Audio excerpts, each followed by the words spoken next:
الرجیم بسم اللہ الرحمن الرحیم ایاک نعبد و ایاک نستعین۔ اے اللہ ہم تیری ہی بات کرتے ہیں اور تجھ ہی سے مدد مانگتے ہیں۔ میرے تمام دیکھنے اور سننے والے ویورز کو السلام علیکم۔ آپ میرا یوٹیوب چینل ول جسنٹ دیکھ رہے ہیں، میں ہوں مہتاب افضل۔ آج وزیر اعظم شہباز شریف صاحب کی حلف برداری ہے اور جو کہ ایوان صدر میں ہوگی وہ 3 بجے ہوگی۔ کل کیونکہ ان کا جو انتخاب تھا وہ ہوا تھا، اس میں کل کتنے امیدوار تھے، کیسے ہوا، کس طرح ہوا، کس طرح کرایا گیا، اس کے کیا یعنی کہ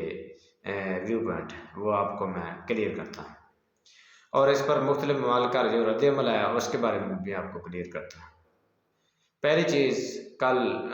شہباز شریف صاحب کا پارلیمنٹ ہاؤس میں انتخاب ہوا۔ انتخاب کس طرح کیا گیا، جس میں جو مولانا جے کی پارٹی ہے انہوں نے اس میں حصہ نہیں لیا، شمولیت نہیں کی۔ اس کے بعد اختر مینگل صاحب ہیں جو کہ انہوں نے بھی اس میں حصہ نہیں لیا، حالانکہ نواز شریف صاحب مولانا فضل الرحمان کو مطمئن کرنے گئے تھے اور انہیں کہا گیا تھا کہ آپ ہمارے اس انتخاب میں آپ ہمیں ووٹ دیں، لیکن مولانا فضل الرحمان نے کہا تھا کہ میں آپ کو ووٹ نہیں دے سکتا، اگر میں ووٹ دوں گا تو مولانا محمود اچکزئی کو دوں گا، آپ کو ووٹ نہیں دوں گا۔ کس وقت بھی عمر ایوب صاحب کو ووٹ دوں گا، آپ کو نہیں دوں گا، لیکن انہوں نے نہیں دیا۔ آج کیونکہ 3 بجے حلف برداری ہے، نون لیگ کے مختلف ایوانوں میں کھلبلی مچی ہوئی تھی کہ کیا صدر عارف علوی جو ہیں وہ ان سے حلف لیں گے یا نہیں لیں گے یا کیا ہوگا، اور اس کے علاوہ یعنی کہ ووٹوں کے بارے میں یعنی کہ ایک خبر چل رہی ہے کہ شہباز شریف صاحب کو 201 ووٹ پڑے ہیں، اور دوسری طرف جو عمر ایوب صاحب ہیں جو سنی اتحاد کی طرف سے جس کا نام دیا گیا ہے پرائم منسٹر کے لیے، اس کو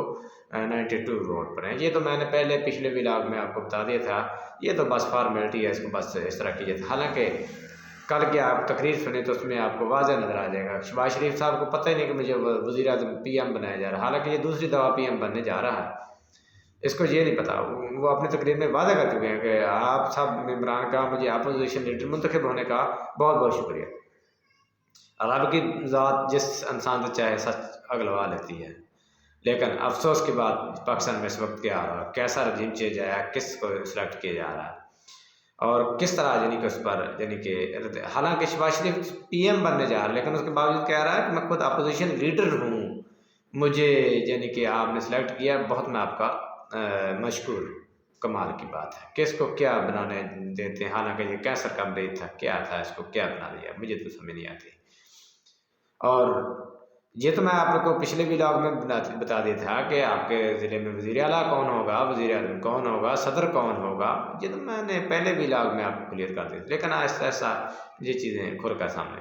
ہاں جی، آج آگے جی ان کی حلف برداری ہے جس میں 4 وزراء اعلیٰ ہوں گے، اور یعنی کہ ان کو گارڈ آف آنر پیش کیا جائے گا۔ گارڈ آف آنر کو کیا پیش کیا جائے گا، یہ تو خود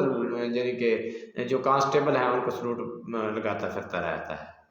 ان کو یہ نہیں پتا کہ سلوٹ کس کو دینا ہوتا ہے کس کو نہیں دینا ہوتا، جی ہاں، سہارے کے آگے بس سر اٹھا کے ہاتھ اٹھا کے گھومتا پھرتا ہے، کیا پتہ نہیں پاکستان کے اوپر کیا مصیبت مسلط کی جا رہی ہے۔ اور حلف برداری ہوگی جس کے بعد صدر کا چوائسمنٹ ہوگی، صدر کا انتخاب کیا جائے گا، وہ بھی اس طرح کیا جائے گا، جعلی اور فارمیلٹڈ ہوگا اور اس طرح کا سسٹم ہوگا۔ لیکن شہباز شریف صاحب نے ایک اور بہت بڑی بات کی، انہوں نے کہا کہ ہم مساق معیشت اور مفاہمت کا یعنی کہ درس دیتے ہیں، میں درس دیتا ہوں کہ آپ ہمارے ساتھ آئیے اور بیٹھیے، مساق جمہوریت اور مفاہمت کا ساتھ ہے، مفاہمت میں ہمارا ساتھ ہے۔ اور دوسری طرف کیا انہوں نے کہا، میں وہ بھی آپ کو پڑھ کر سنا دیتا ہوں۔ انہوں نے کہا کہ جو 9 مئی کے مجرم ہیں ان کو قانون کے مطابق ان کا یعنی کہ سامنا کرنا پڑے گا۔ بھائی وہ تو پہلے کر رہے ہیں، آپ کو کیا ضرورت ہے اس کے بارے میں بیان دینے کی؟ آپ تو کہہ رہے ہیں مساق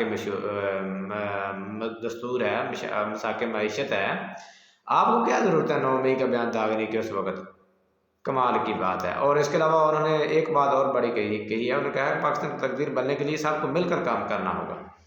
اور میں نے بدلے کی سیاست کا نہیں سوچا،